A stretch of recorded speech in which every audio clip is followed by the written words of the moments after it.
ধন্যবাদ জানাই ভারতবর্ষের যশস্বী প্রধানমন্ত্রী নরেন্দ্র মোদীজিকে।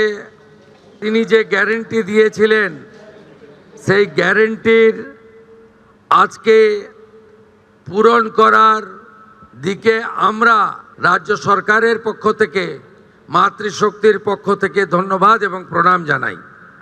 1,60,00,000 আবেদনকারী ঝাড়াই বাছাই করে আমাদের সবকে পোর্টালে আপলোড করতে হয়েছে এবং দেখতে হয় যাতে নিয়মের বাইরে কেউ না চলে যায়, কারণ এটা কোনো ব্যক্তি দলের টাকা নয়, এটা সরকারের টাকা।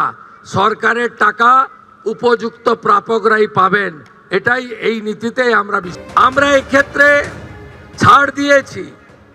যারা বাংলাদেশ থেকে শরণার্থী হিসাবে এসেছেন, সিএতে আবেদন করেছেন, তাদের ক্ষেত্রে আমরা যতক্ষণ না সিএএ নিষ্পত্তি হচ্ছে তাদের এই সামাজিক ভাতা চালু থাকবে, আটকানো হবে না। শুধু তাই নয়, প্রশ্ন তুলতে পারেন এরা তো মূলত হিন্দু। আমরা সেক্ষেত্রে আমাদের লোক ধর্ম পালন করেছি।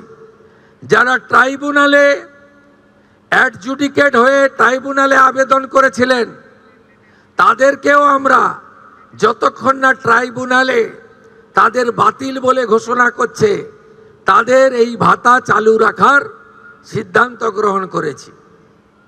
এতে কি কোথাও ভুল হয়েছে?